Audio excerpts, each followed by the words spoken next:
नमस्कार दोस्तों, मैं हूं रमाश्रय शर्मा। आप देख रहे हैं राइट न्यूज। दोस्तों, 9 मार्च 24 को चुनाव आयुक्त श्री अरुण गोयल जी का इस्तीफा स्वीकार कर लिया गया। सज्जनों, आज तक भारत में ऐसा नहीं हुआ था कि सरकार चुनाव आयुक्त को बनाने के लिए क्या क्या नहीं खेल कर रही है। भाजपा सरकार जब मुख्य न्यायाधीश जो अपने देश के सुप्रीम कोर्ट के मुख्य न्यायाधीश हैं, उन्होंने कहा कि चुनाव आयोग जो हम लोग बनाएंगे उसमें 3 आदमी की भूमिका होनी चाहिए। एक सुप्रीम कोर्ट के अध्यक्ष, दूसरा प्रधानमंत्री और तीसरा विपक्ष का लीडर। तो इनका क्या जाता था? अगर इस तरह से चुनाव आयुक्त का नियुक्ति हो तो इनका क्या बिगड़ता? अगर चुनाव आयुक्त सही निर्णय लेते हैं और निष्पक्ष होते हैं तो चलिए कोई भी हो, उनका चयन कर लिया जाए, 3 आदमी मिलकर। लेकिन नहीं, प्रधानमंत्री मोदी जी के मन में खोट तो दिखाई दे रहा है। सब लोगों ने देखा कि नहीं, हम अपने मन से भारत सरकार चुनाव आयुक्त की नियुक्ति करेंगे। लीजिए, विपक्ष के लीडर होंगे और एक प्रधानमंत्री होंगे और दूसरा गृह मंत्री या प्रधानमंत्री जिसको बना दे। तो 2 तो सरकारों के आदमी होंगे, तो निश्चित ही जो वो कहेंगे वही होगा। विपक्ष का लीडर का कुछ नहीं चलेगा। तो जब तक मन में कुछ खोट नहीं है तो ये चुनाव आयुक्त के लिए बहुत धक्का मुक्की क्यों हो रहा है? तो जो एक बार और चुनाव आयुक्त इस्तीफा दे चुके हैं। उनका नाम था अशोक लवासा।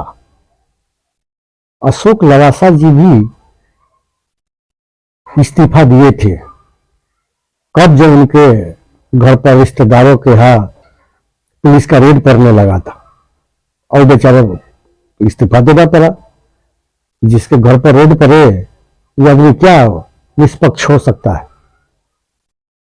और आज अरुण गोयल जी इस्तीफा दिए हैं और उनका स्वीकार कर लिया गया।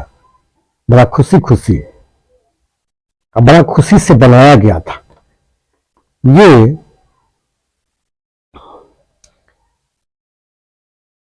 18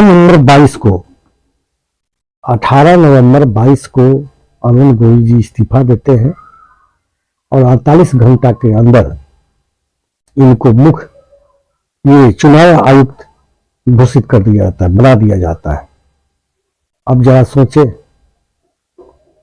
ये तो लगता तो है कि इसमें कुछ बात है। इस्तीफा लिया जाता है, तुरंत इनको चुनाव आयुक्त बना दिया जाता है और पता ना क्या खटपट हुआ इनसे कि इनको रिजाइन भी देना पड़ रहा है। शौक से कोई रिजाइन नहीं देता है।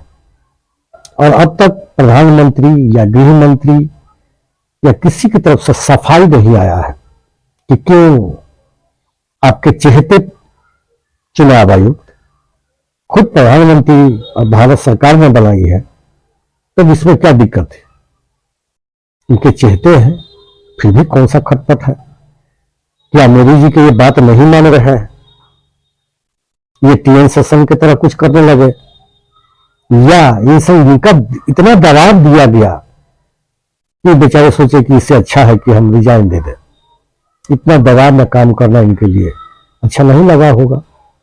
कुछ तो कारण रहा होगा जो अब तक निकल कर सामने नहीं आया।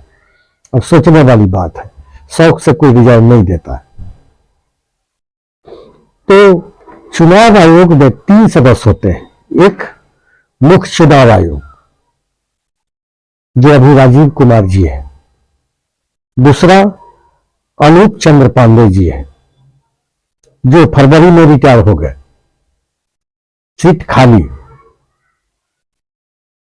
तीसरा अरुण गोयल जी है जो इस्तीफा दे दिए। 3 में 2 सीट खाली। जो सोचिए अब चुनाव और 10-12 दिन के अंदर चुनाव का घोषणा कर लेना पड़ेगा, क्योंकि मई के अंत तक सरकार बना देना है। ये तो तय नियम होता है, इसका तारीख तय होता है। अभी तक अब दो सीट खाली है। अब इनको चेहते खोज रहे होंगे, लेटर एंट्री की तरह ऐसा ना हो कि किसी और को बना ले।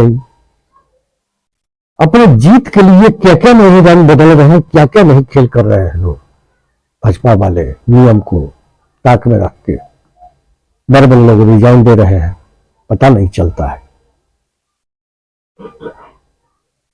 अब लोग समझे कि क्या कारण है कि इनके चेहते इन्हीं के द्वारा बनाए हुए चुनाव लोग भाग रहे हैं।